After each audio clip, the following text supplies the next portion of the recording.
প্রত্যেকবারই বিএনপি যখন রাষ্ট্র পরিচয়ের দায়িত্ব পেয়েছে, বিএনপির বিরুদ্ধে অন্তত এই কথা বলা যায়নি যে বিএনপি অর্থনীতি ধ্বংস করে দিয়েছে। বিএনপি অর্থনীতিকে সচল করেছে এবং এমনও বলা হয়েছে যে ইমার্জিং টাইগার আপনার বলা হয়েছে বাংলাদেশকে। এটা হচ্ছে যে তখন এই কারণে এখন যেমন কৌশল যে কথাগুলো বললেন, যে বিষয়গুলো নিয়ে আপনাদের সঙ্গে কথা বললেন, এই বিষয়গুলো বাংলাদেশে এখন সবচেয়ে বড় প্রবলেম। আমি ব্যক্তিগতভাবে মনে করি যে বাংলাদেশে ব্যবসায়ীদের ব্যাপারে আসলে চিন্তা ভাবনাটাও পরিবর্তন করা দরকার। এখানে সম্ভবত ডক্টর ইনামুল হক সাহেব এই কথা বলেছেন যে চোর ধরা ব্যাপারটা না থেকে এখানে ট্রাস্টের ব্যাপারটা খুব ইম্পর্টেন্ট। ব্যবসায়ীদেরকে যদি আমরা বিশ্বাসই না করি তাহলে সে আমার ব্যবসা করে আমাকে সে কি দেবে, এই বিষয়গুলো আমার মনে হয় খুব জরুরি। আরেকটা বিষয় যেটা আমি তুলে আনতে চাই আপনাদের সামনে, আমাদের এই 15 বছর যারা লুট করেছেন, চুরি করেছেন, ব্যাংক ডাকাতি করেছেন, লুটপাট করে নিয়ে চলে গেছেন, তাদেরকে ধরেন, তাদেরকে শাস্তি দেন, কিন্তু তাদের যে ইন্ডাস্ট্রিগুলো আছে, তাদের যে শিল্প কলকারখানা আছে, সেগুলোতে যে হাজার হাজার মানুষ কাজ করছে, সেগুলো বন্ধ করে দিয়ে যে 14 লক্ষ বেকার হয়ে গেছে শুনলাম কিছুক্ষণ আগে, তারা যাবে কোথায়? এই বেকারত্বটা আমরা সৃষ্টি করছি কেন? আমি মনে করি বিষয়টা আমাদেরকে আবারও ভেবে দেখা উচিত। এই কারখানাগুলোকে আমরা কিভাবে চালু করতে পারি, এই প্রতিষ্ঠানগুলোকে আমরা কিভাবে এই মানুষগুলোর কর্মসংস্থানের সৃষ্টি করতে পারি, সেটা আমাদের দেখা দরকার। 1975 সালে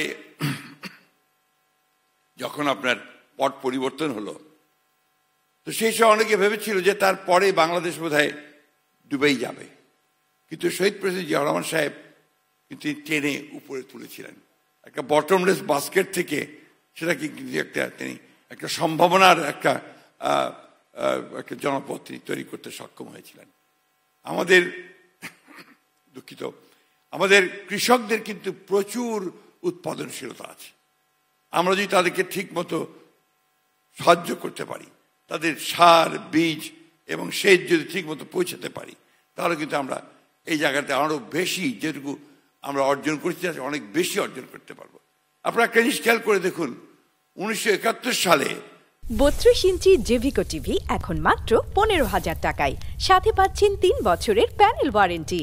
যখন আপনার স্বাধীনতা যুদ্ধ হয়, সেই সময় বাংলাদেশের তৎকালীন বাংলাদেশে আমাদের জনসংখ্যা ছিল 7.5 কোটি, খাদ্য ঘাটতি ছিল 28 লক্ষ মেট্রিক টন।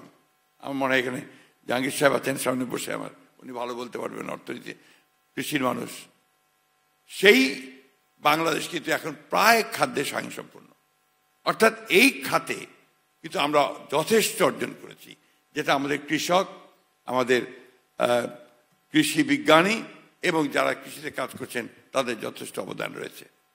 আমাদের আরেকটা বিষয়ে কিন্তু আমাদের খুব বেশি লক্ষ্য করা দরকার, যেটা আমরা ইতিমধ্যে আমরা চিন্তা করেছি, স্বাস্থ্য খাতে আমাদের অনেক বেশি কাজ করা দরকার। একই সঙ্গে যে বিষয়টা সবচেয়ে বেশি প্রয়োজন, শিক্ষা খাতকে একেবারে আমূল পরিবর্তনকে আমাদের জনগণের উন্নয়নের উপযোগী করার জন্য সবচেয়ে বেশি শিক্ষা খাতকে ঢেলে সাজানো দরকার।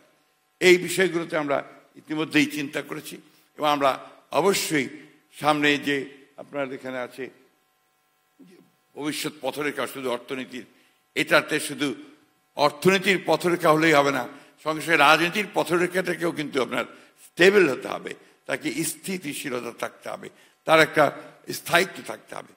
সেই লক্ষ্যে ইতিমধ্যে আমরা কাজ করেছি।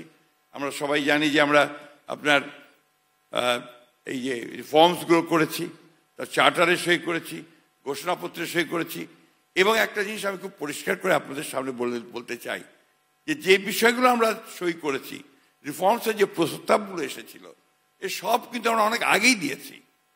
আমরা 2016 সালে আমাদের নেত্রী দেশনেত্রী বেগম খালেদা জিয়া ভিশন 2030 দিয়েছিলেন, এবং আজকের যে বিষয়গুলো আমরা একমত হয়েছি তার অনেকগুলো বিষয় সেখানে কিন্তু ছিল।